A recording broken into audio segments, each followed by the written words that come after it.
Al, Martin, Glenissa, I just wanted to see if you all could hear me on this side.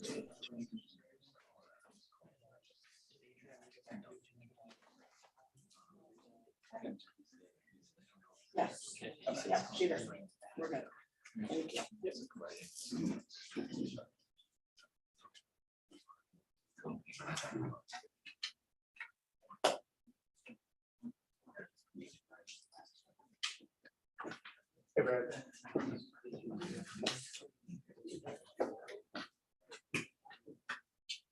Where's our court counsel? She hurt her leg. So she's incapacitated?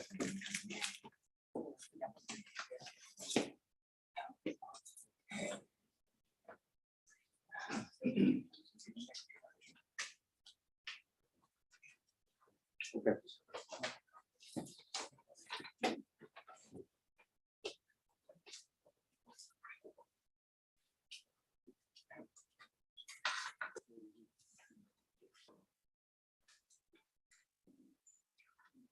Ladies and gentlemen, we're waiting two of our board members who are going to be joining us by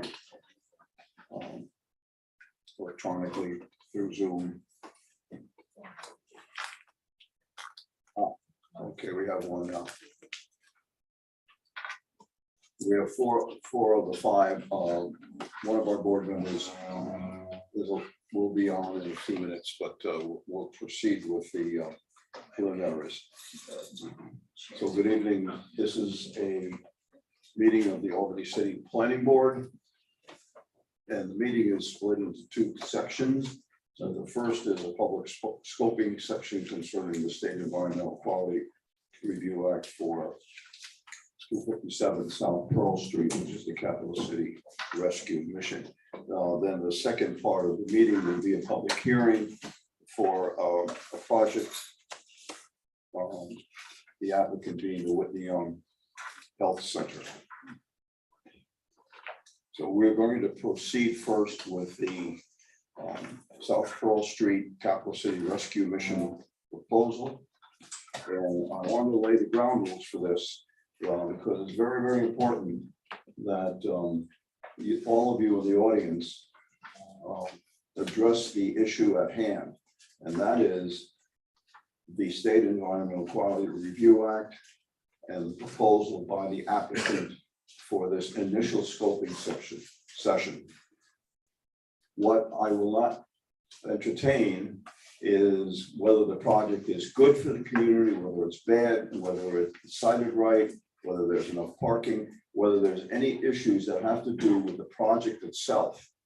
What we will entertain is response to the draft and what State Environmental Quality Review Act that was presented by the applicants and Mr. Dan Hirschberg, who is the consultant for the applicants.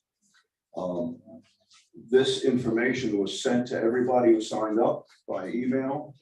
And if you did not get it, the details of how you are to address that is on the back table. And again, if you do not address that and you go to the physical aspects of the project itself, I will rule you out of order. And Brad Glass, the planning director for the city, will tell you a little bit more detail about that to help guide you in that way. And I would mention that there will be plenty of opportunity in the future to address the actual project itself. Brad? Thank you, Alan. I just wanted to provide a little context. I'll try and be as brief as I can, being that I know we have a lot of people here that have other commitments that want to speak. So just to give you a sense of why we're here, each project that comes before the planning board needs to be evaluated under the State Environmental Quality Review Act. The applicant submits an environmental assessment form that evaluates certain factors that may impact the environment, and the planning board is charged with determining whether there may be a significant impact on the environment under any of those factors. The planning board did evaluate those statements that were submitted and made a positive declaration citing two provisions under the secret law that where they believe the project may have an impact. Those two generally pertain to impact on historic or archaeological resources. The project has work located in a local historic district, and it is also in an archaeologically sensitive area. The second consideration is the potential inconsistency with the existing community or neighborhood character. Considering whether the action is going to create additional demand for community services such as schools, police, or fire, as well as whether the proposed action is compatible with surrounding land uses. And we've heard a lot of public comments specific to the nearby elementary school at prior meetings. I know some people feel passionately about that. That said, what we're here tonight is to speak to the scoping document, which is essentially the table of contents that is going to inform the environmental impact statement that the applicant is going to prepare that will respond to those potential impacts that have been cited by the planning board. So tonight we're considering the draft scope that's been provided by the applicant that's available on the front table there. If anyone cares to review it, whether that's adequate and sufficient, and all the considerations that the planning board needs to be looking at are within that document. The planning board is inevitably charged with accepting or expanding upon that document, which will become the final scope document, which they would be expected to endorse at their following meeting on February 14th, and we will be accepting written comment through February 10th. So the comments tonight, as Al stated, should really be confined to what should be considered under that environmental impact review. That environmental impact statement will be prepared by the applicant responding to everything that's in that scope. And the board will then be charged with determining whether there will be an impact, whether the impact can be mitigated or whether it cannot, based upon the applicant's document that they prepare, the environmental impact statement.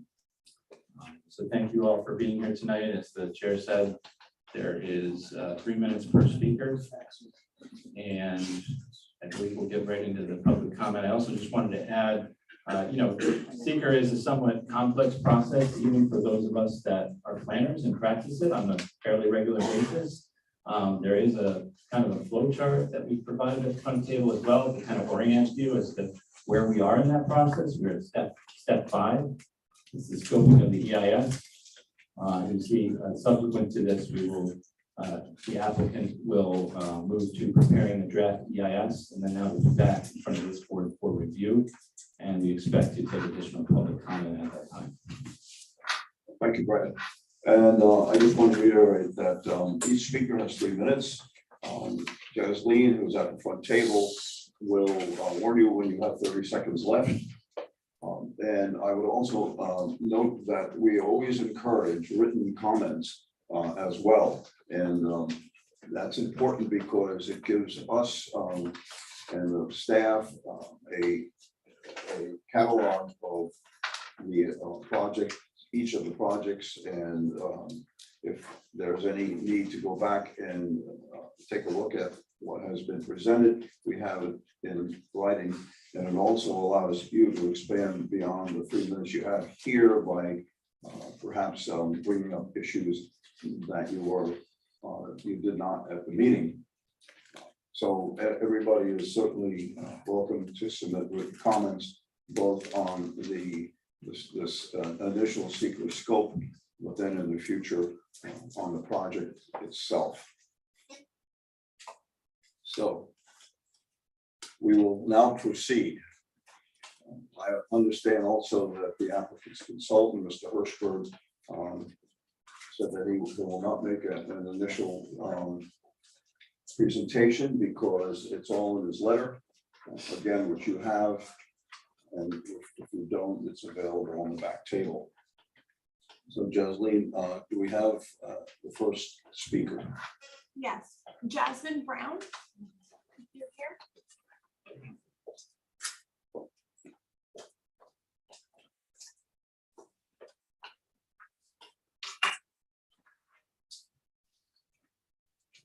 evening, everyone.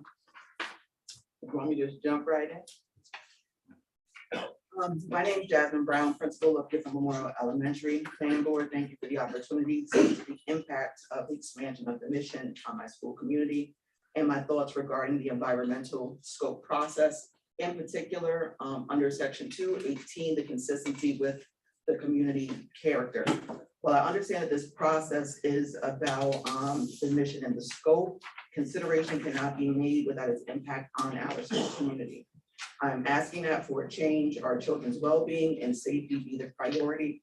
Too often our children have been left to carry the burden of the adults that the mission does serve. In the past year, as it applies to my school community, we have had adults from the mission attempt to lure children with candy, urinate on our building facing classrooms with children in them, get into altercations during arrival, upon a number of other instances. We have had parents have to discuss alternate walking routes for us in order to get their children to school safely. Therefore, this scope must address the impact that it has on my school community. Community impact, especially the impact on our children, as I just said, must be the scope. The lack of response, the lack of care, the lack of urgency to prioritize and protect our children, our Black and brown children in this process, in my opinion, has been reprehensible. Mr. Jones does identify in his draft that there will be provisions provided for daytime activities for those that utilize the mission. What does this look like? What happens to those that refuse to participate? If this is currently an option for those staying there, what is the consequence for not doing so? Based on my experience and observations, at this time, there appears to be none, and that must be a part of this current scope. My school community deals with the effects of that daily. This draft scope does not even begin to address the impact that this expansion will have on our school community, nor does it begin to speak to how it will address the negative impact it has had on my school community thus far. We as a school community are not against supporting and providing homeless resources to those that need it. However, it is unfathomable that consideration for this mission expansion, as well as the current scope, happens without first addressing the current negative impact it's having on the people of the South End. The current parameters of the draft scope do not address this community impact, and I implore that it must. Please choose to put our community and children first. Thank you. Thank you very much. Next. Roger Merman. Roger Merman.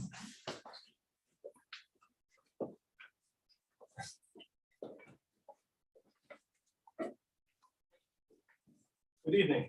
I'm here as the Vice President of the Capital City Rescue Mission. We had an election last Monday night, and I took this new office. Our President, Brian Jones, was unable to be here tonight because of a prior business commitment.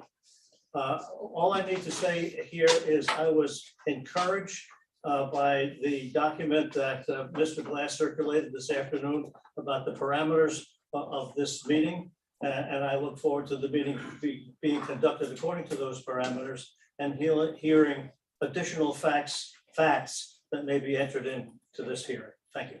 Thank you.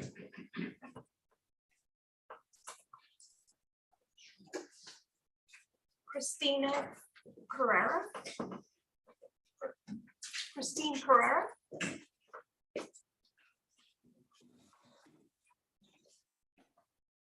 I don't believe she's here. Let's move on.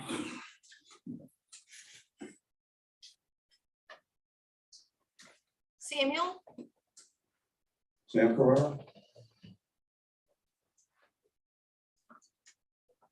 Later.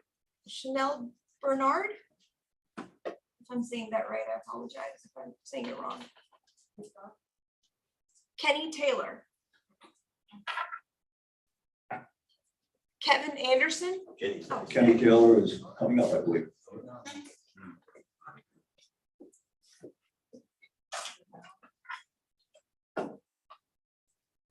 Good evening. Evening. I came to the Capital City Rescue Mission in 2016. Hopeless, full of grief, and I needed a place to sleep. I got myself into the program that they have there, that they provide, which is a New Life program, discipleship, and I've been there ever since. And what's for the mission, taking me off the streets, giving me a clean place to stay, clean sheets, food to eat, and providing me with an outlet to deal with my issues. I've been employed there as an RA. And also, I'm also a vessel, so to speak, to reach out to other people that come into the mission, and to provide the same information that was given to me, that helped me. Mr. Kelly, you need to really address the scope of the environmental statement that Mr. Hirschberg has put. You're telling us about the benefits to you personally, but that's not appropriate at this meeting. As I mentioned earlier, I made my comments. You have to address the scope of the project proposal as it relates to the environmental quality review. Such as, You may have the opportunity to do this, or you will have the opportunity to speak more to the actual project in the future. okay, thank you. Next. Kevin Anderson.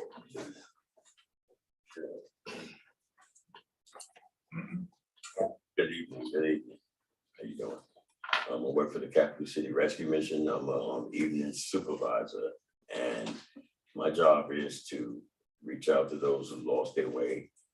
Either if they're on drugs, mental illness, my job is to direct them on the path to get help.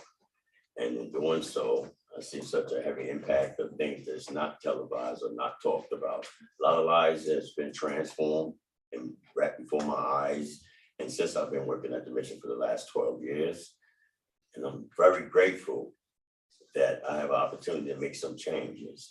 I know sometimes changes seems rough at the beginning because I was one of the ones who thought that. But one thing that makes me happy when I see people's lives transformed.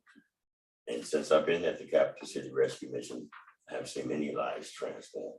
For as a community, we have RAs. We Again, rounds. you're not addressing the issue. Okay, go ahead. I'm sorry that we cannot change this. I thought I made it clear in the beginning, and anybody who speaks along the lines of what you and Mr. Taylor spoke about will be ruled out of order unless you address the state environmental quality review on issues that were addressed in Mr. Hirschberg's letter. Okay. So you need to do that. Oh, okay. Sorry, but it's just hard for me to believe, people don't want expansion because I see the need and we're doing something about the need. That's all I have to say. Carlos Riviera. Are you back here?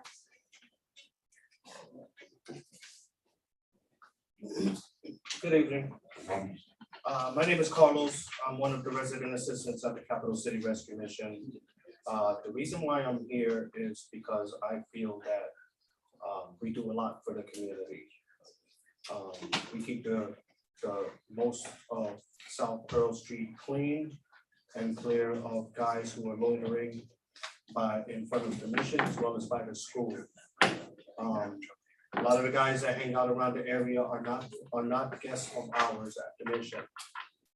So I apologize to the school if guys are urinating on their building or luring kids with candy. They're not staying with us. We take great pride in the neighborhood as well as providing services not only to guests, but also to our neighbors. there's a lot that we do there for the neighborhood. It's not like, you know, we don't do anything, we do. That's, the expansion just needs to happen. We're overpopulated already. We need a new building to house more men. There's more men coming into our state every day. And we just need more room. You know, we're gonna be building on our property. It's not like if we're not building out off of our property. Well, again, you need, that's for later. What you're saying is that your impact on the neighborhood has been, you feel positive because you keep the area clean. Not only that, we also like, we don't allow anyone to litter or anything like that and loiter in front of the building or around the surrounding area. You know, we do patrol the streets and we make sure that our guests are not involved in anything in the area. It's not fair to our neighbors if they have to go through that.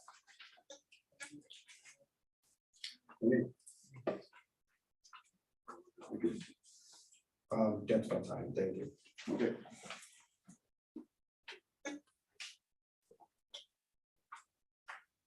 Lance Roland. Azil Asher. David Coach.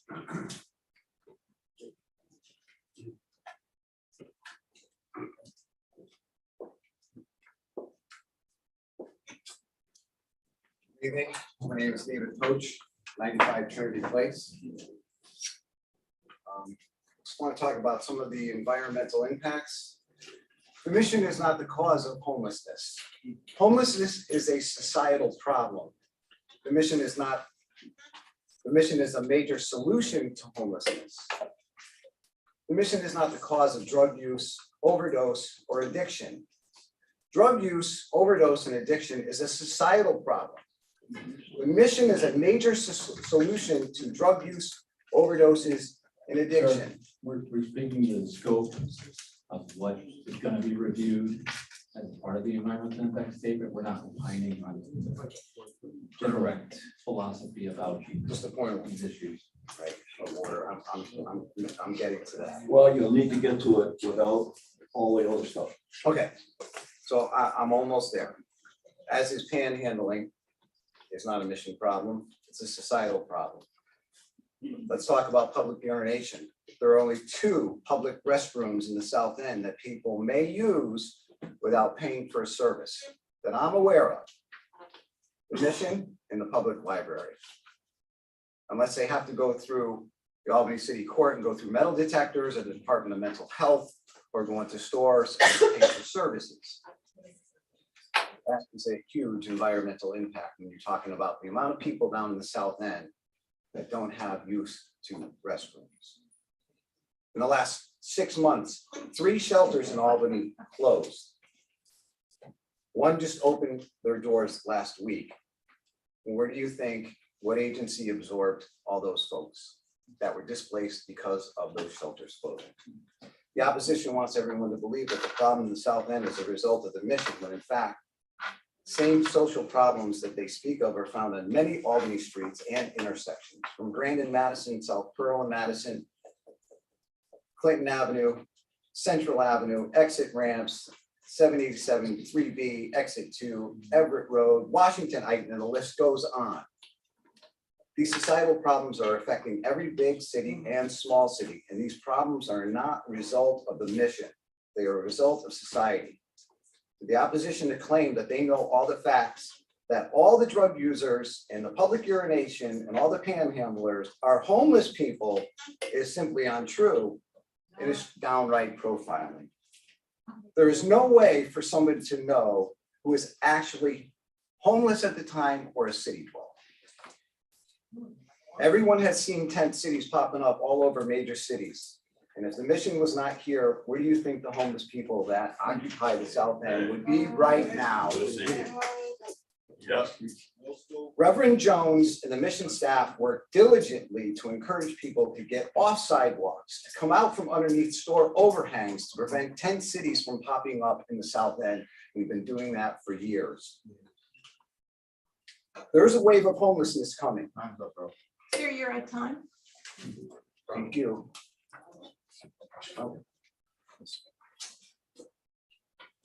Willie McKnight.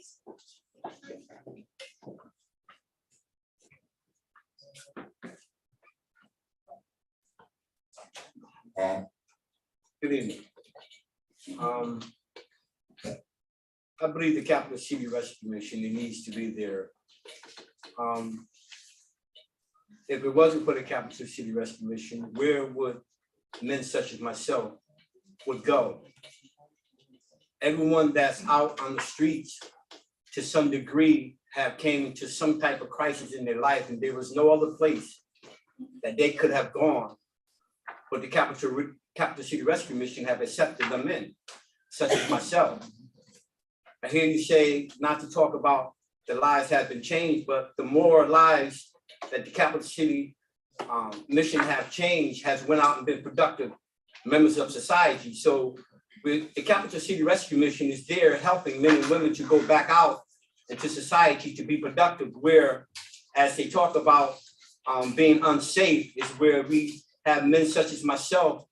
We make sure we have a rapport with these men and women that comes to a place called the Capital City Rescue Mission, where other businesses has turned them away, as you heard before, that they can't even use the bathroom, no place. We welcome them in to feed them and clothe them. And I hear that part. So to do an additional add-on, is so many people are running into crisis. We never know when it's going to hit someone else's doorstep where a family member has no place to go. But there's a building called the Capital City Rescue Mission where, without prejudice, that you can come to that door. If it wasn't for that building, yes, the add-on that's needed to be put on there is because so many people, if you watch the news, that are going through that they have no place to stay.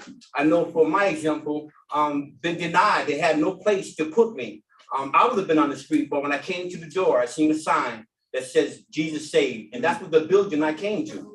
And if it wasn't for that building being there on that corner, where would I have been? A lot of men that comes to that door are not just men that decide to be homeless. They ran into a crisis. They didn't have a job, but they had a place they know that they can come, which was the Capital City Rescue Mission. All right, I'm finished with that. okay.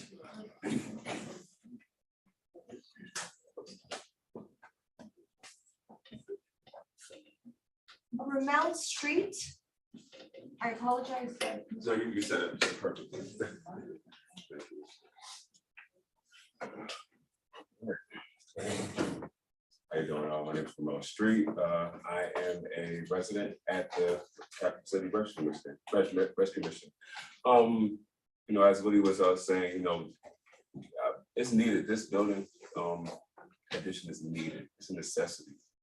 Only because, you know, it gives the Capital City, it gives us an opportunity to help more people like myself. You know, I was a part of that situation where I was out there on the street. So again, you know, I'm giving everybody a little bit of leeway. Right. If you're continuing everything, and on top of that, if you don't address the issue at hand, which is in response to Mr. Hirschberg's state environmental quality outline, then we'll have the opportunity to address the expansion, the need for the expansion, and all of the other issues that surround it in the future. But like I said, I've given a lot of you some leeway, but I try to make it clear, and so did Mr. Glass, that we need to stick to the issue. Those other issues will be coming up in the future. Okay, so either you stick to that, or you'll need to leave and have the next person come up. And if the next person says exactly the same things that are off the topic, I will have to rule them out of order. I'm sorry to have to do this, but this is the process. We had everybody on board with this. Everybody got a notice about it, and there's even more written material in the back. So you need to address it or not. Thank you.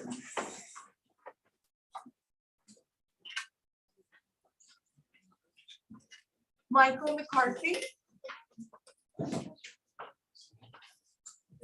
Michael McCarthy. Can't hear you back here. Michael McCarthy.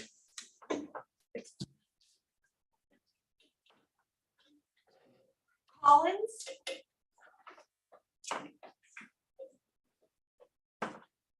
Trayvon Russ.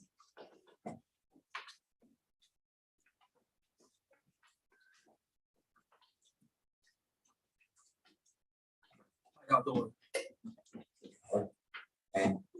The Capital City Rescue Mission. Where else can homeless people go?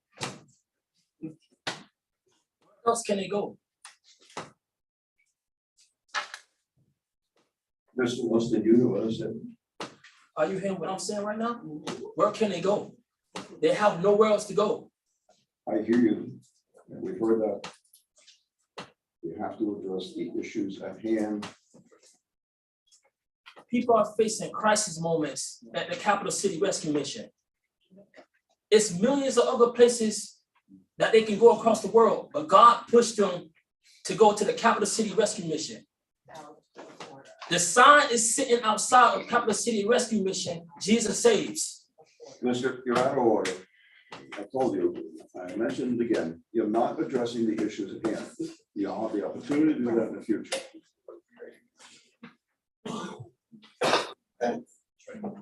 Okay.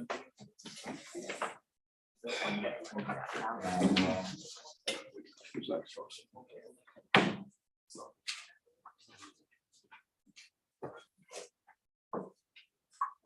Alan Martin. Alan Martin. Beverly McMillan. Suzanne Tozy.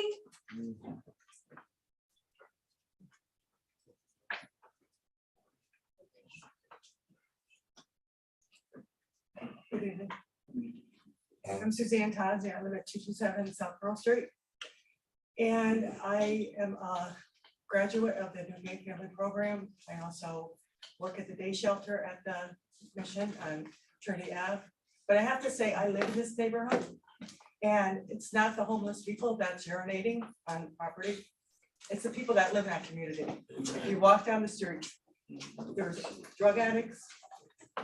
There's people that should be homeless. They're living on the streets. They're not part of the Capital City Rescue Mission. And these are the people that we're trying to help to clean up the streets, get them out of the streets so that the community can have a safe place to walk and live and work. And that's what Capital City Rescue Mission is doing. So if you're afraid of the people that are at the Capital City Rescue Mission interfering with the schools, with the urination and things like that, they're not the people that are going to the Capital City Rescue Mission, because they're the people in there. They have a restroom, they have programs for these people, they're cleaning them up, they're giving them showers, they're giving them a place to stay, food to eat, clothing on their back, where no one else would. And these are not the people that the community is worried about, but yet they're going to be thrown in there because we're there. So we're the blame. But you know what? Take away the Capital City Rescue Commission, these people are going to still be there. Yes. They're still, how is this out of order? This is the truth. I don't care. It's the truth. And the Capital City Rescue Mission has done so much good for the South End. I can't even imagine that not being there anymore, because that community, I feel bad for the people that live there. If you take away the Capital City Rescue Mission, they're cleaning up the streets. They are making it a safe place to be. I walk these streets every day to see what's going on, and it's not the people that are from the Capital City Rescue Mission. So, really, what Perry Jones has done for this community is amazing. For over 30 years, he's been there helping and loving these people. And he's doing a very good thing. And if the community doesn't see that, Too bad I met him. You know what? When he's gone, guess what? Then you can really see what's going on. And it's not from us. It's from the community. It's the South End. It's where people are. It's where the drugs are. It's driving the people in there. That's what you're worried about. Every day. So God bless Mary Jones and God bless the mission. Thank you. Good.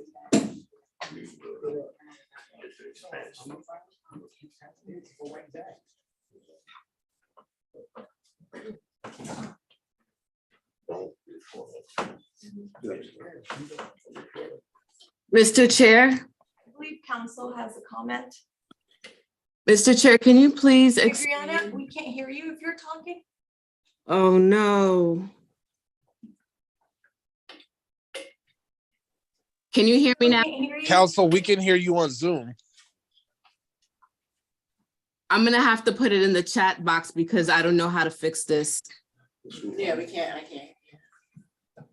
Let's move on to the next, so she muted. Chris, can you please tell them not to move on? We still can't hear you. You went off mute. They can't hear me either. I pointed this out to Glenessa. They can't hear me. Roman, can you hear us? Jonathan Stewart. Yeah, Chris, I can hear you and I can hear Adriana as well. And she said she said to hold on. The room can't hear us. Room can't hear. Yeah, thank you. I'm texting Glenessa.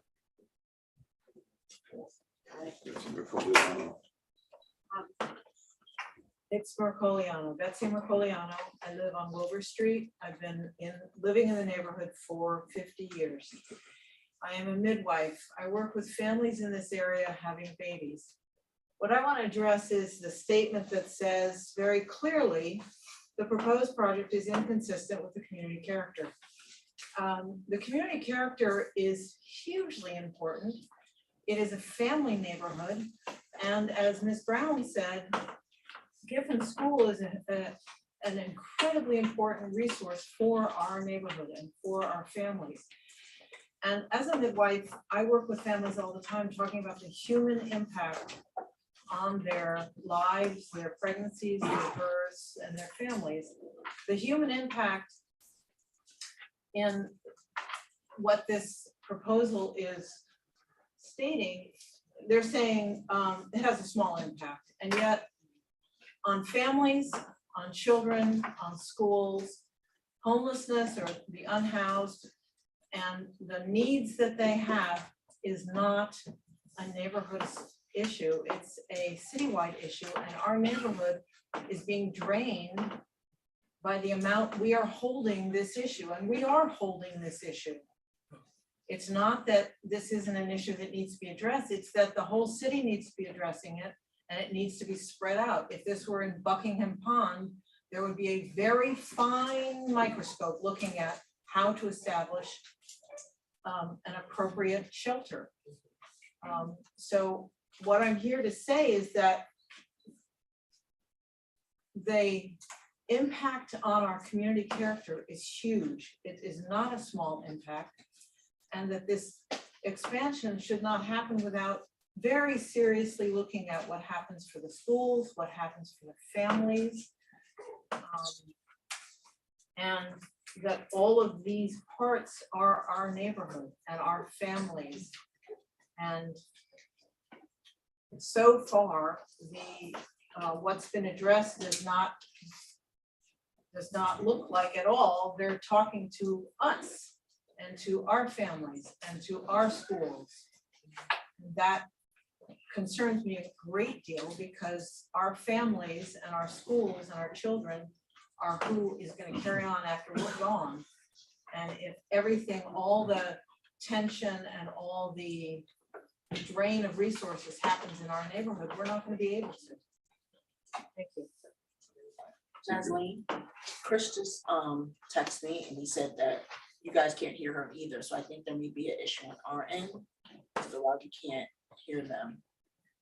People are saying you can hear it on YouTube. Point of order, like people at home watching can hear the people talking that we can't hear in this room. Got it. Wonders of technology. When it works wonders. When it doesn't, it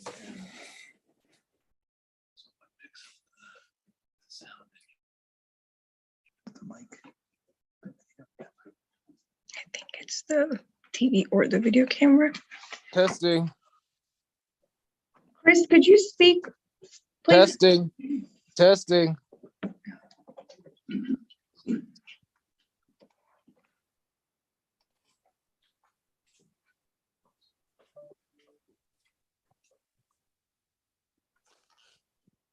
Could you try again? Again, testing for the room, testing for the room.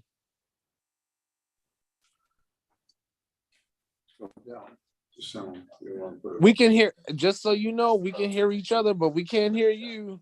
You can't hear us.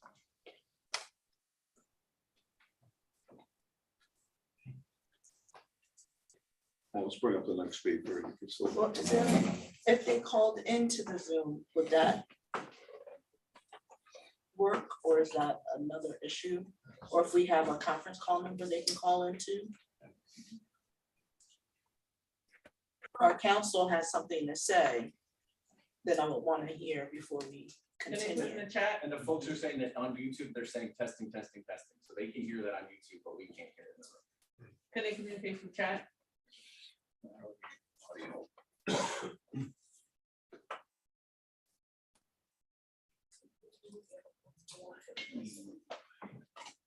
Chris, how about now? He's still on mute.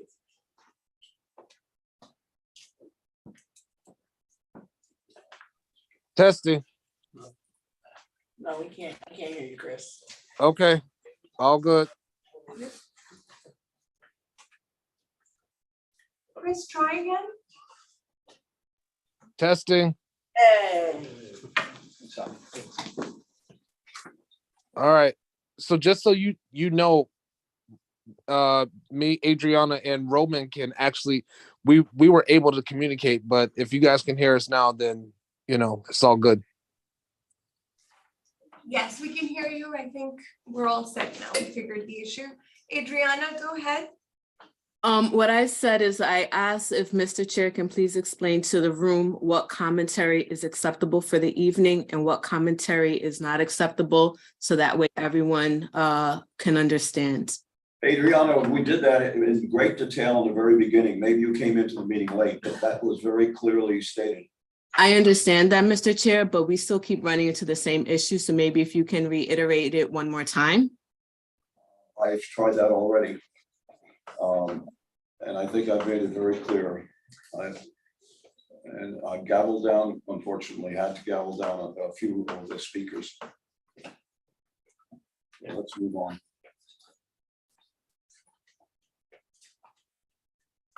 Roger Markowitz.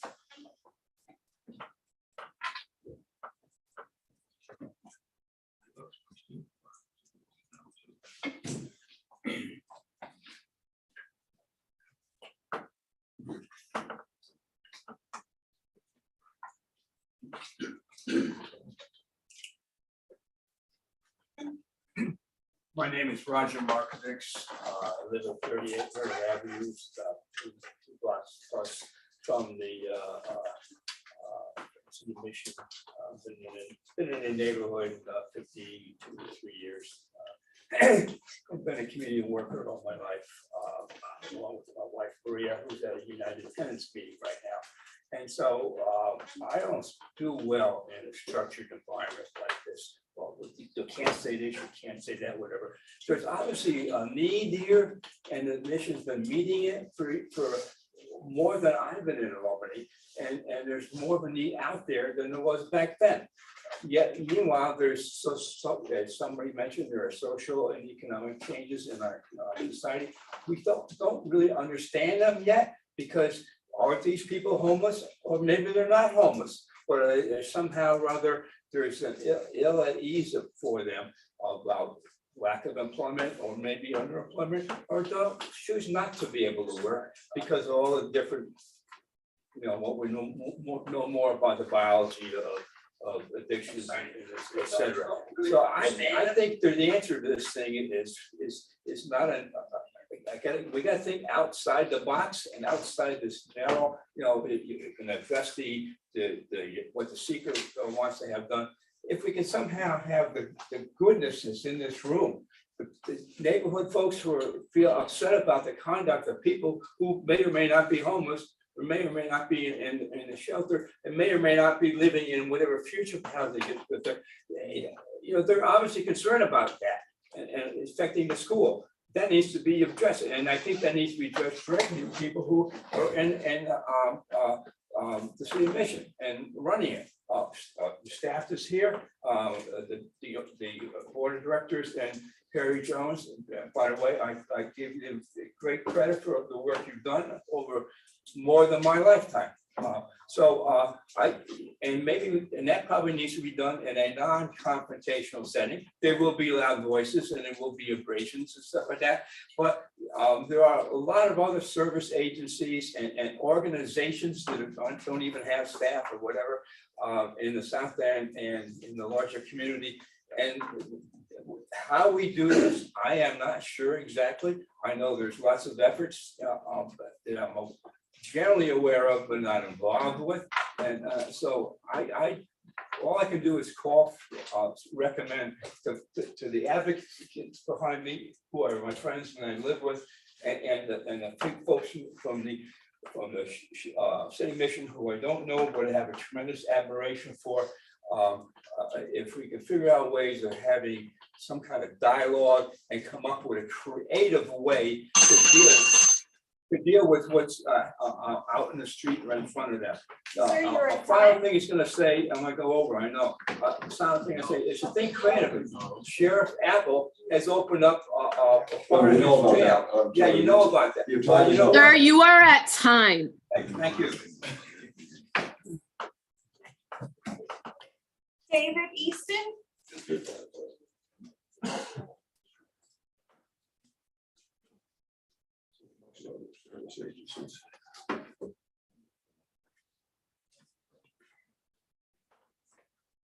Hello, everyone. My name is David Easton.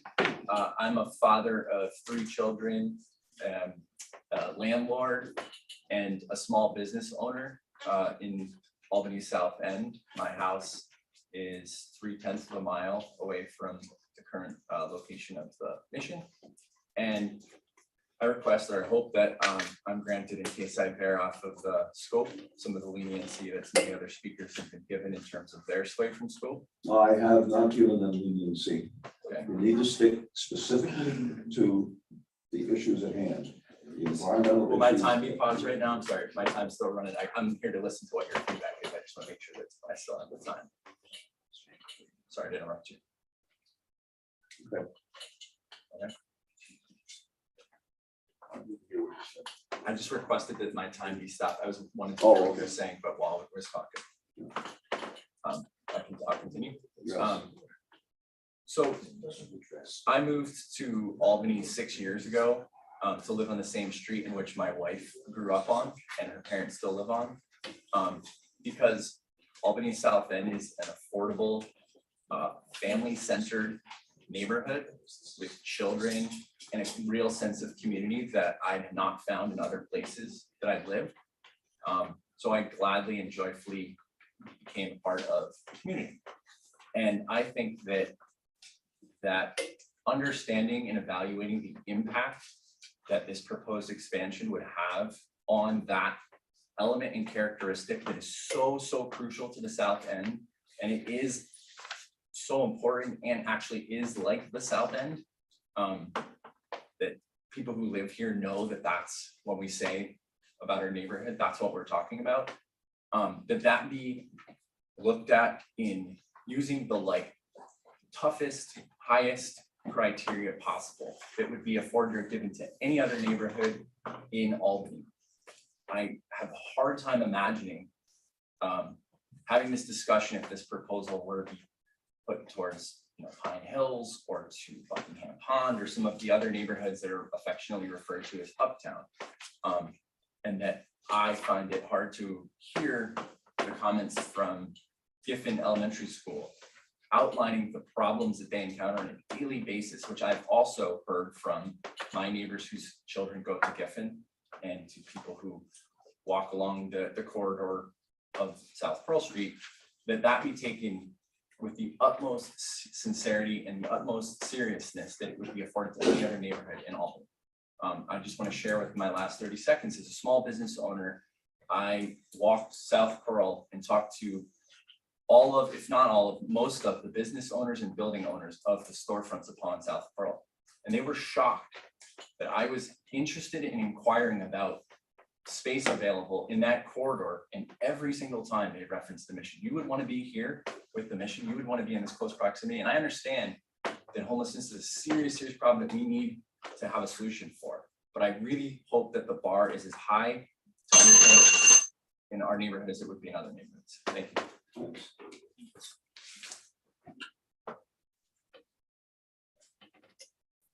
Danielle Gillies.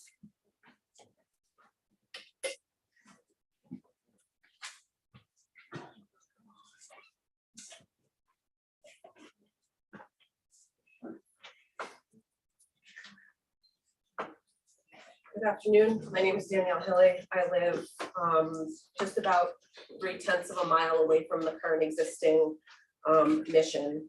I have I've read over this draft scope, and I disagree with the findings of the applicant. I also disagree with their grammar, but that's for another time. When we talk about consistency with community character, they claim that there shall be no or a small impact may occur. This is inconsistent with the analysis that the seeker website provides. The impact that they will have, which will actually be moderate to large, it will significantly change the visual character of the area. I would like to state that I do not believe the impact that the current mission creates in our neighborhood, that shouldn't be the basis to allow additional impact of that such. Their impact is not consistent currently with the community, and it should not be used to justify increasing this impact. There's also in here, it talks about how the project will increase public use and resources beyond capacity. This includes our schools impact, our police and fire department impact. Our fire department runs as our EMS, so this also increases the impact to them. Again, this has a moderate to large impact, not a none to small impact. It also inhibits the use of public space. When the mission kicks its congregation out during the day, it creates limited use of a lot of the public use spaces. There's a lot of loitering and congregating. There, as the school stated, they've been found in their yard, the playgrounds. There's parks nearby the mission that are virtually useless because of this loitering. So these increase issues that we have in the community. I find that it is hard to believe that these statements would be made by them, but given the fact that they rarely take responsibility for the impact that they have, I'm not surprised. Further, it says the applicant does not believe that any of the items identified in part 2 of the full environmental assessment require mitigation. The mission never takes responsibility for the impact that it has. And they have clearly stated in here that they do not intend to take responsibility for the impact that they will cause by doing this project. Lastly, I am very disappointed that the mission and its employees were allowed to run this meeting as they ran the last one. They were continually out of order and should have been called on. Thank you.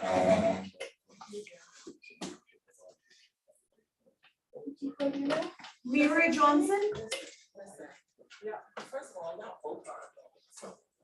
Leroy Johnson. Yeah, right here.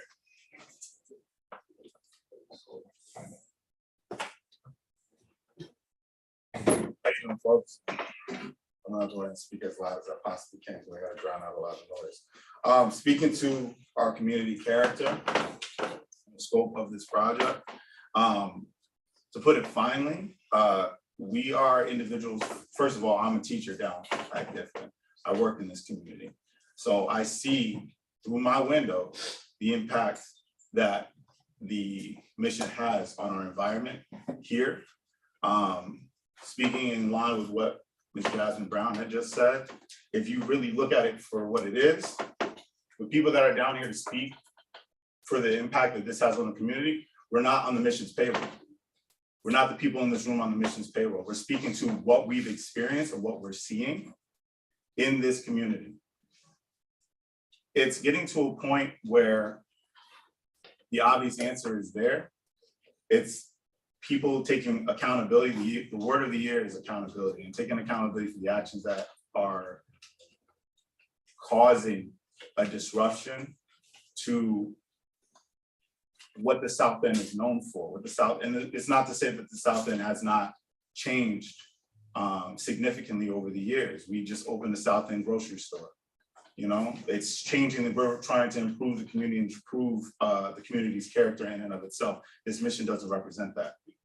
This mission has never represented that. I understand that there's different people that have been helped by it. I understand that.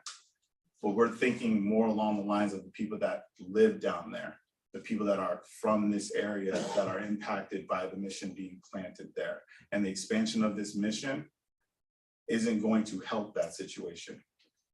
Is not going to help that situation. And I'll be honest, I'm going to go ahead and rescind the rest of my time so I have enough time for everybody else, because I can sit up here all day and talk about this. Thank you.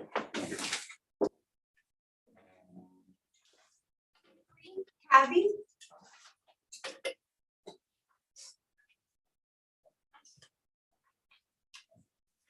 Good evening, planning board. My name is Appreciative Cream today. Today I'm here in the capacity as an individual. And I would like to speak to section 2, part 18, consistency with community character. The impact of the mission expanding will definitely affect the visitor situation. We're trying to get more visitors into South Pearl, which speaks to the community character, which is defined in the Seeker website. I gotta kind of be calm here because this is not me just speaking out of nowhere. I have a 13 and 14-year-old son, 2 of them that went to Gifton for their whole educational career. I did my hardest and tried my hardest with my partner to drive our kids to school every day because the impact of the mission and the way that they operate when it comes to the times of 7:45 to 8:35 a.m., which children are going to school, didn't seem correct with me as a person who is trauma informed and owns businesses that teach children that are traumatized. No child should have to see anyone leaning out at the bus stop, fighting at this time. I know the other side, they're calling the school opposition. So that seems like the mentality, like it's a challenge of a championship. It's not a championship. We're losing here. My children had to work very hard to be less exposed to things that I should be taken care of by an organization that is being funded by different funds, mostly private funds. What I'm saying is there's plenty of staff that are here today. Why are there no outreach specialists or anyone else that are speaking to the entities, which include the fire department, police department, and school? If we look into the fact that they have already proposed or voted on in Albany County to build a $50,000 fence that would keep the situation safe over there at Board of Elections, that's quite an impact to Article 2, Section 18. Having to build a fence around the Board of Election creates an impact for people who are trying to practice their everyday American rights, which is to vote, which I know my ancestors as well as yours worked very hard to get to. And that's talking about just for registration for voting. Our children deserve better. And to be called opposition and to be educating children through community education as well as traditional education, so people who have had formal education to come and give our children something better. And to have an entity call our children opposition, that's more on a personal note. But when it comes to this community character and impact, I don't think that it would work with the historical section of where they are. It wouldn't fit the community character of The area, and that's my time.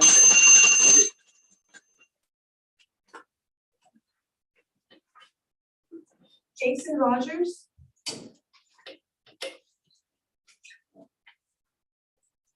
Jackie Johnson. Whitney Glover.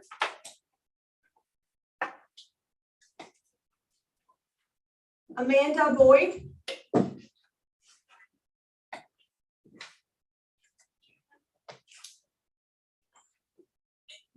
Good evening. My name is Amanda Boyd. I'm here tonight as a resident of the city, the community school site coordinator at Giffen Memorial Elementary School. I also serve as board president of the South End Children's Cafe. My office at Giffen looks out directly to the corner of South Pearl Street and Rensselaer Streets, where I can every day see impact that is large, that is real. I've read this draft scope. I disagree with statements that no or small impact will occur in consideration, specifically of interference with the use or enjoyment of public resources. Between my own personal experiences and the countless stories that I hear from families regarding the impact of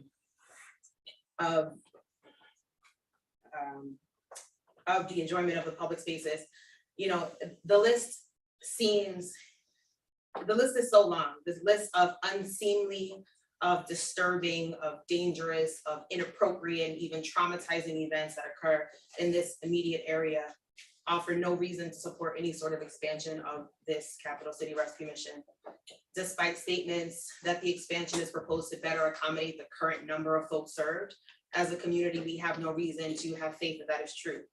And the draft scope provided on behalf of the city mission fails to offer significant or accurate portrayal of the impact this expansion may have on the environment. I know I echo many others when I say that it is absolutely necessary for the accurate community impact to be included in this scope, including the quality of life and the impact on residents of the immediate area and the neighboring spaces like Giffen Elementary School, like the South End Children's Cafe, where children are watching, observing, enduring the events directly associated with the city mission, with the folks that are served there and the folks who flock to and congregate there. And then unfortunately, as a result, end up on our very doorsteps. There is no doubt that residents and employees of the South End want to see unhoused individuals served, but we want to see them served adequately with dignity and respect. From our vantage point, that is not happening now. So we have every reason to believe that conditions will deteriorate with any expansion. In my role as community school site coordinator, it is in part my responsibility to implement the community school strategy. And that strategy is built on a structure that identifies schools as a hub, as a safe place where children and their families have access to obstacle eliminating resources and supports, so that our students, children, babies as young as 4, can focus on what they should be focusing on as children: learning, joy, and peace. Our school cannot be that hub. Our school cannot be that safe place if these obstacles are being expanded right across the street from us. Thank you for the time. Thank you, Ms. Wood. Shakara Johnson.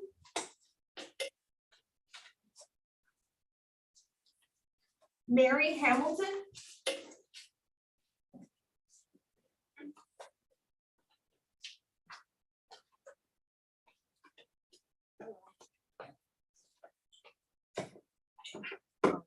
Mary Hamilton. I own a couple buildings in Albany, 13 Catherine, 17 Catherine, 21, 27 Catherine Street, and 20 Morton. And I would like to speak of on number 2, number 18, the demand community services, schools, police, and fire. Ms. Hamilton, if you could be a little louder. I'm trying to be, but it's very hard because I have very good tenants and I had to install security systems. If you could just see the negative impact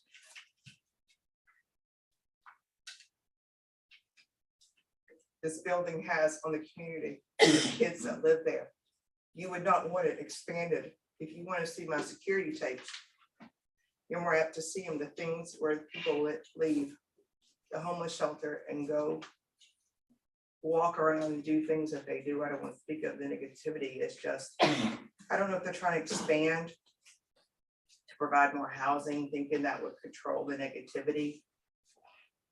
But it won't at all. Maybe I would think a resolution would be to move it to another area like the warehouse district and get it out of the community of the south end. Also, I'd like to speak of historical and architectural resources. The south end has more historical homes than any other area in Albany. There is actually in 2016, the Albany Foundation listed the oldest building inventory, and majority of all the homes listed on there are on the south end. And they're beautiful homes, and this building would not fit in line with historical. The presentation of the south end, you would, if that's the open corridor of the south end, when you drive down South Pearl Street, that's where you go into, and it really would be very confusing to see all the buildings that seem to be matching, and all of a sudden you have this, you don't know what it is sitting there. So that's all. Thank you. Thank you. Christine Carrera. Christine Carrera.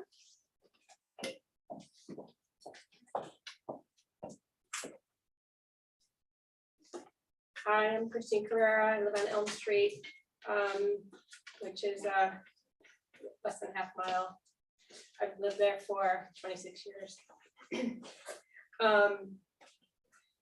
Some of the issues that I see is currently and with expansion would be exacerbated are disinvestment of businesses and residents, or the inability for businesses to thrive, and the thinking that some residents might not want to continue to reside there because of the issues that have already been presented, and the right for the children in the neighborhood to have a school which is safe and provides a good environment for learning. The exposure to trauma is not beneficial for a learning environment. And so with regards to the impact of historical, there are also, it was just said, that many historic buildings potentially be eliminated with the process of the expansion, and the character of the proposed structures are not necessarily consistent with the historic character of the neighborhood.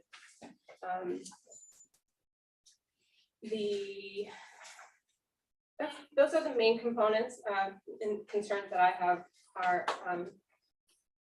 disinvestment of other businesses, residences, and school activities that could provide different, in my opinion, more positive impact in the neighborhood. Homelessness is a real issue that definitely needs to be addressed, and if the homeless issues are dealt with adequate supportive services, job training, path to housing, addressing the cause of the homelessness, then I think that needs to be addressed first before any further expansion should be considered. And those are available, state and federal funding, if they choose to go with federal and state funding. Thank you. Thank you. Common Council Member, Frederick?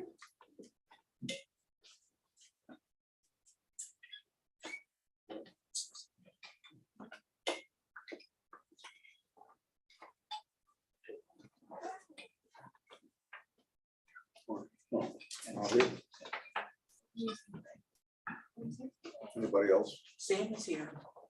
I didn't see Corey. Common Council President Corey Ellis?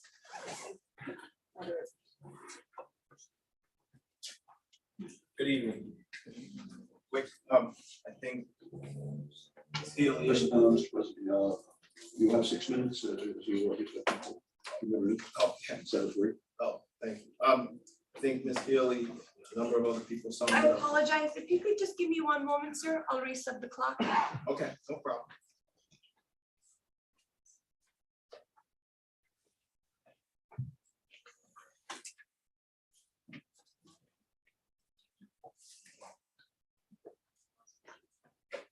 Go ahead, sir. Thank you. I think Ms. Healy and a number of others have spoken about the moderate to severe impact, environmental impact this will have with the expansion of Capital Center Mission.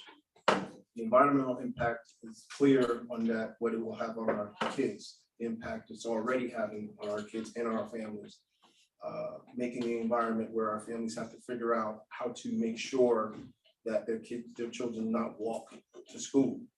That's an environmental impact. And for the mission to not put in their seeker application about how they're going to make sure to ratify that, it shows that they're not serious about dealing with the environmental impact that it has amongst our most youngest and vulnerable citizens in our city. Also, environmental impact. When you look at the prospect of the South End growing more businesses, that impacts the environment. You okay an expansion of a homeless shelter, what does that say to the business community that surrounds it? And what does that say to business people who might want to invest in that area? And for the seeker not to even address that, we hear minimum impact, but we don't see where it talks about the positive impact of what the expansion is going to do to this community. Because there is no positive impact. Yes, it's a positive impact where you get to have more homeless people sheltered. This community has been very clear on how it impacts our community negatively, having the number of homeless, more homeless people living in that community. I think the business community has said how it impacts their environment. And I think the county legislature has also sent a message of the negative impact, environmental impact that it has on the community when they voted to put a fence around the new Board of Election complex building. If that doesn't tell you that the impact that it is having on the environment, nothing else will. They're not putting up a fence because the city mission has a positive environmental impact. You don't have business owners coming in front of you talking about, we do not agree with this expansion because of my business. And when you talk about public spaces, we look at the number of the new installments of our bus stops. People are afraid to sit in the bus stops because if you look at the bus stops, now the mission will claim these aren't our folks. Well, have you done an analysis? Are they your folks? We don't know. There's no data showing that. So when you're right across the street from our newly put in bus stops and we have people loitering there, sleeping there, the community is already going to assume that they're from the city mission. And you have not done anything to try to rectify that. Good neighbors, even if it's not your population, good neighbors would figure out how do we deal with that. So the expansion of this mission will not have a positive environmental impact on our community. I believe we know it. We also, the city council, this week voted to apply for Restore New York money, $3 million to tear down the Morton Ave towers. What impact is that going to have to possible investors, to Hudson Valley, when we say, oh, while you're thinking about coming to the South End, we're also going to expand the homeless population shelters right next door to yours. What does that say? And so the community, business leaders, and elected officials have shown loud and clear that this has a negative impact on our community. And I don't think the county would be putting up a fence if they thought that adding more beds to the South End City Mission is a good idea. So I think our actions have shown what we feel. Our speakers have shown what we feel. And I don't think the applicant has been very disingenuous with thinking it won't have a moderate to severe impact on this community. Thank you. Thank you. We've got county legislators, Sam Fine.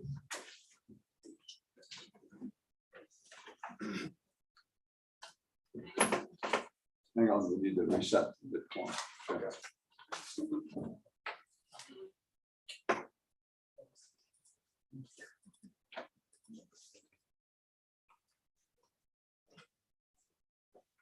Go ahead, sir.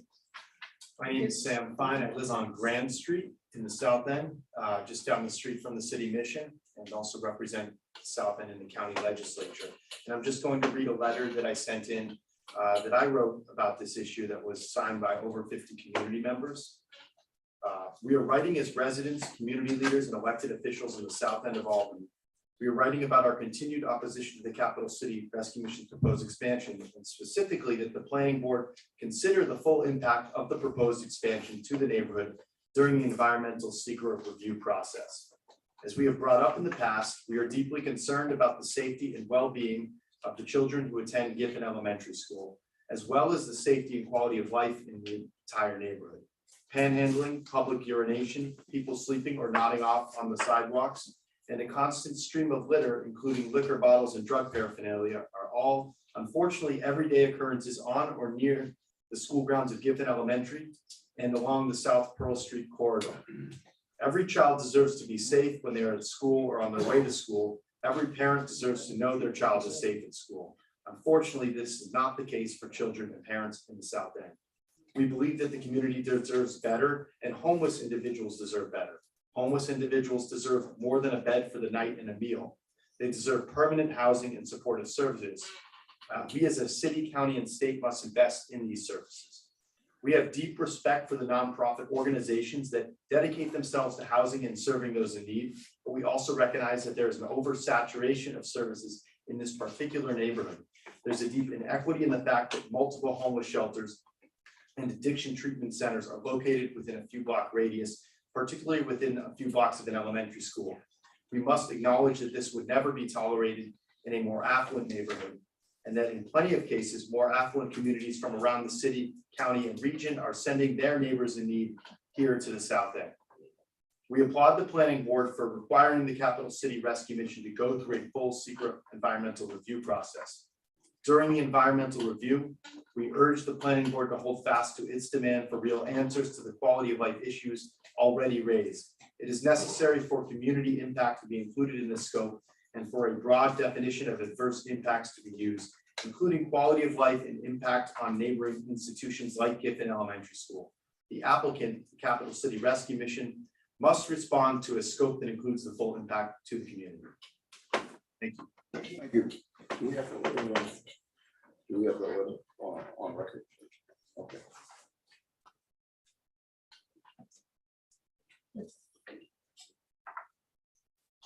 We have finished with the public comments. I want to open up to the board for any. Can I just ask a question? I had signed up to speak. In the last meeting we did it and I wasn't able to speak and tonight I have just a brief thing. I'm the city mission director, Perry Jones, and I would really appreciate if I could just have the small amount of time. All right, Mr. Jones, but you need to speak specifically to the speaker. If you're not going to do that, then you won't be speaking.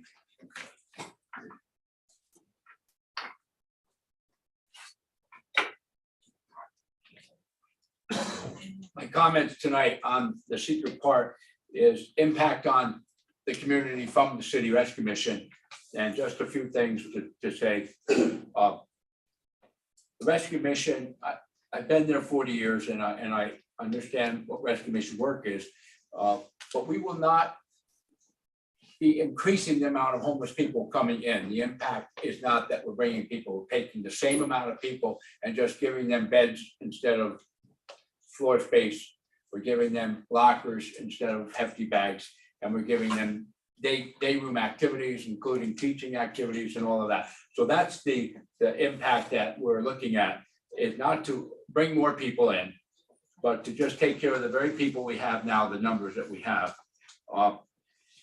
We have also been able to help a lot of community people, and these are not people that live at the rescue mission. So the impact on the community, to me, there's a very positive impact for us, in that we have a lot of people coming to us for meals who don't live with us. We have 300,000 meals a year, but a lot of the meals are now being served to the community. We also give away 3,000 pounds weekly of bulk food to people who just come to the parking lot and get it. And these people are from mainly the South End. Free clothing items, 5,000 articles every week. People who walk into our store, there's no charge on it. And also our free visits to the medical clinic and all of these things. And I'll stop there, crochet. The holidays for Christmas, we gave away a lot of the 3,000 gifts and so forth, but a lot of the people coming in, and there's the impact, are from Ecuador, Burma, Afghanistan, and they were in line. And as they came in line, we were able to help them with a lot of things, backpacks for the kids, they're gifting. We were packed for our thing. The benefits, the policies that we will help to make sure that the impact that we're going to have in the community, we keep our staff well trained. We have 65 staff. We have advanced first aid for every one of them. They're able to, we maintain good relationships with the fire and the police, and a constant vigilance with our cameras and with our staff to make sure that there's compliance from our clients. We walk that street. And so the impact is something that we are very, very aware of, that there needs to be constant vigilance. And we also want to keep things cleaned and picked up, so that, and the environmental impact of garbage and all of that stuff, we keep guys all day long going out cleaning up. We have guys that go over and check the school out area to pick up stuff and to make sure our people aren't over there. My window opens right on, I'm on that corner of Arch and thank you for that, the impact. Okay, I want to open up the floor to the board for any questions. Excuse me, my apologies for being a little ignorant, but you let somebody else speak, and I understand his, who he is. My son came here with the intent of speaking, so he would speak. And I'm not saying you guys said it, but he is a child that goes to Gift, and he was trying to tell his perspective of going. Is that okay? If we let Did he him sign do it? up? Yes, he did. No, but you. You signed up? Okay.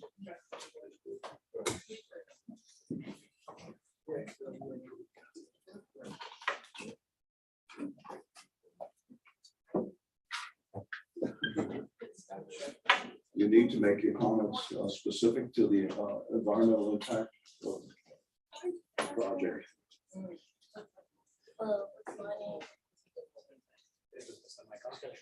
I'm sure it's on. Now it's on. Hello, my name is Zaya Brown, and I am a student from Giffen. I would like to talk about the impact what I see when I walk past the city mission. The first time I walked past the city mission, I saw smoking and drinking, but now since there is a gas station being built across the street, there is going to be way more smoking and drinking. And I know because I already seen it, and smoking is a bad habit. I see the second thing I heard is that you guys want to make the building bigger. I think you should not, because it is more safer if you don't, because it is less smoking and drinking.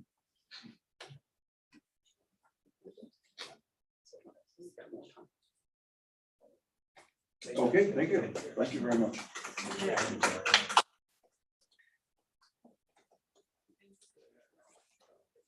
Okay, I want to open this up to members of the board for any questions, again, comments, items that you feel after hearing the testimony that you might want to also have included in the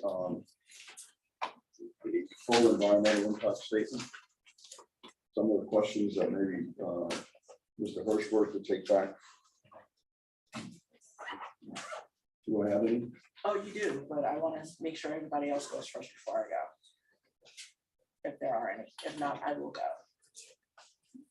Well, I think one item that I would want to see really looked at seriously, and this was brought up in the previous meeting, it was brought up today by one of the speakers also. But I'd like to see what the potential is for actually having the mission located at a different location. There are some possibilities. One was mentioned at the last meeting that we had, with the mission here present. And possibly there might even be a positive economic impact in terms of the costs associated with expansion or in a relocation in another area.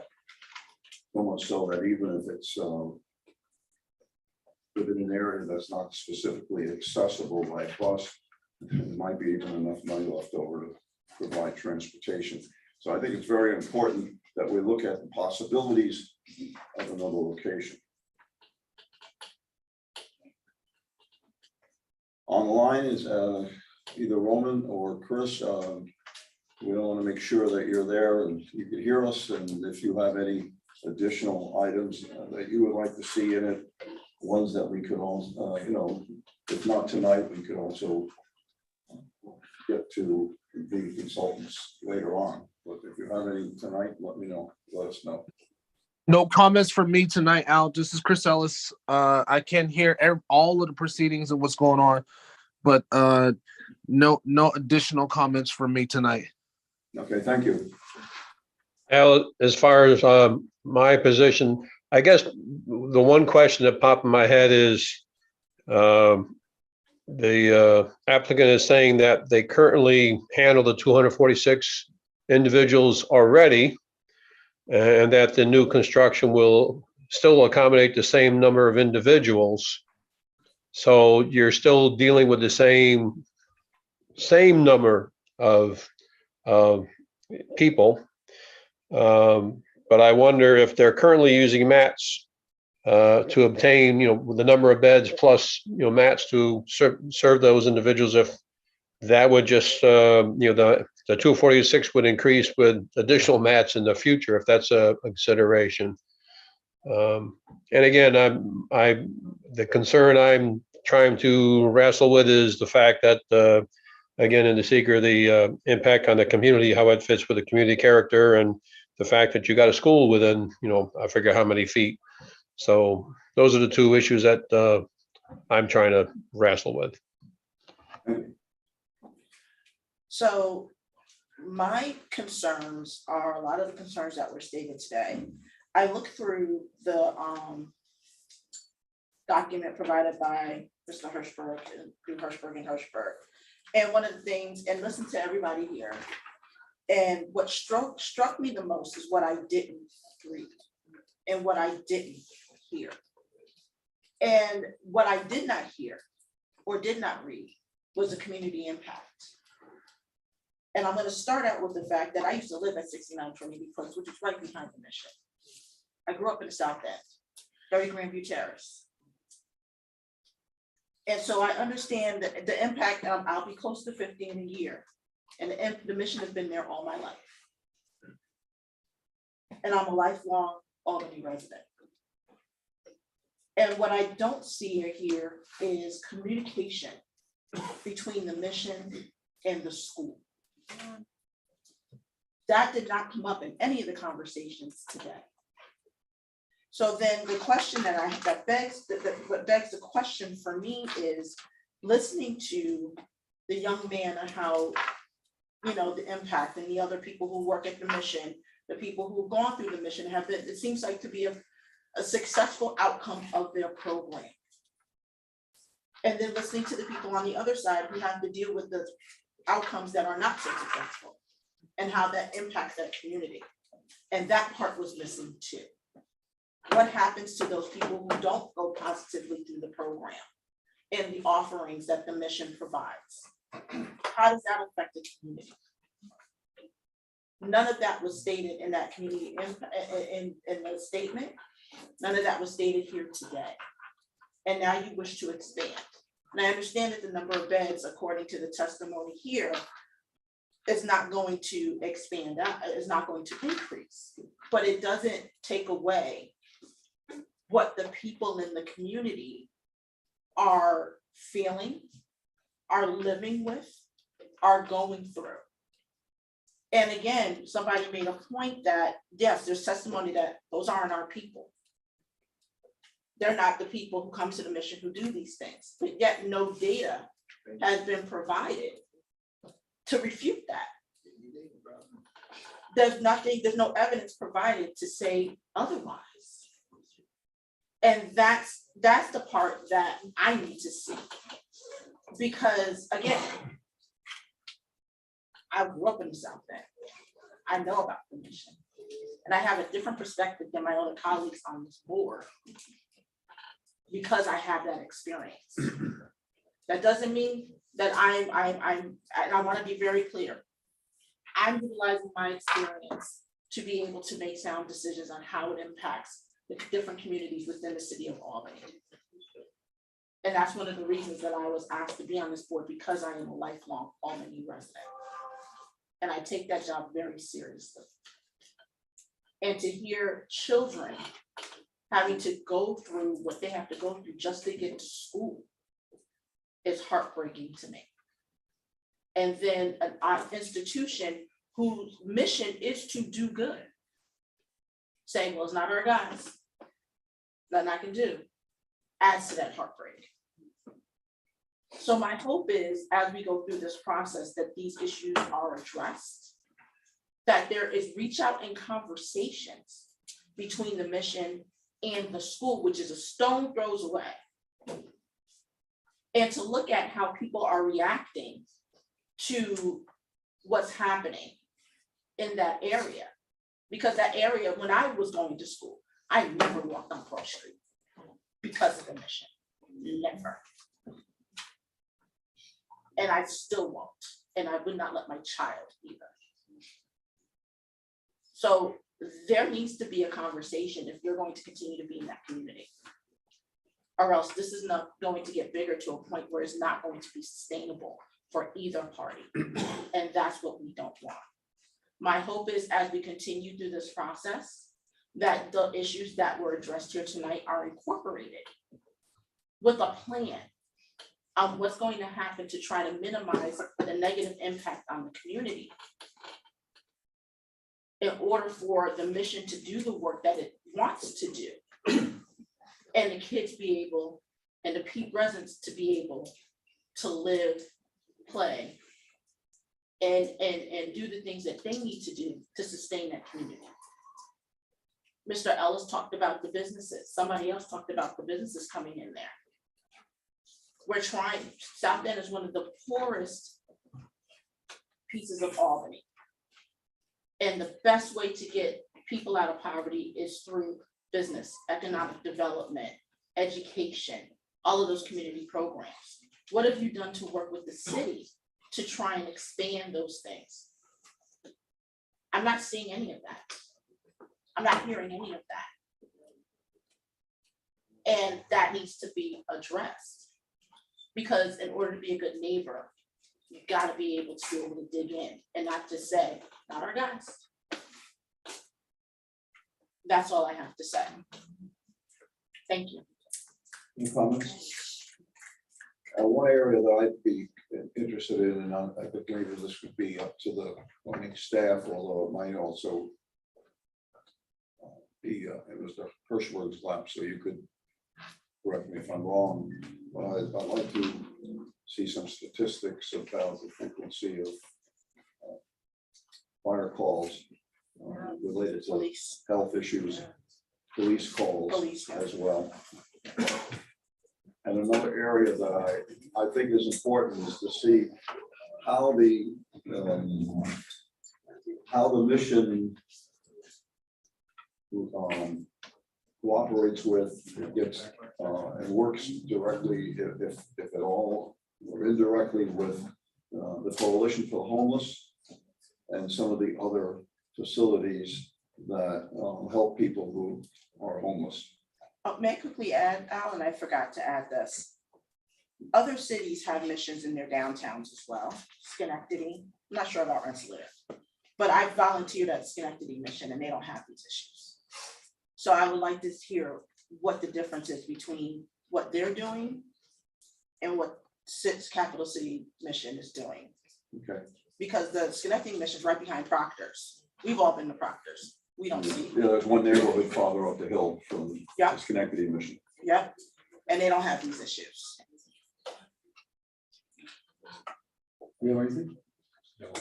Okay. Any other questions, comments?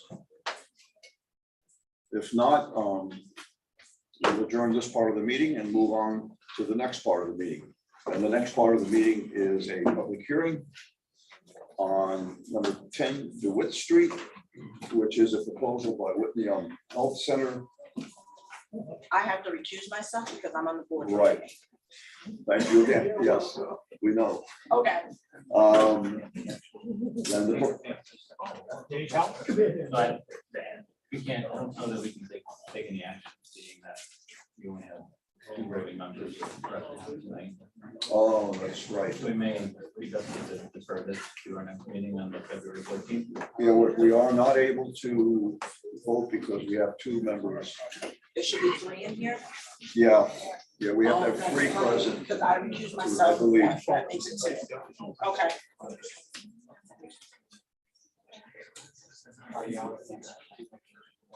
Maybe,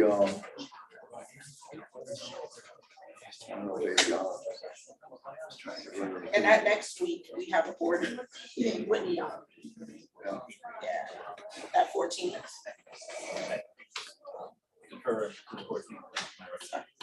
okay, because we only have 2 members because Vanessa has to recuse herself. We aren't able to conduct that business tonight because we have to have 3 people physically present at in the room, and we only have 2. So with that, I'll entertain a motion to adjourn. So Moved by Vanessa to adjourn. Is there a second? 1 second. Chris is calling. All right, all those in favor, aye. Opposed? Thank you.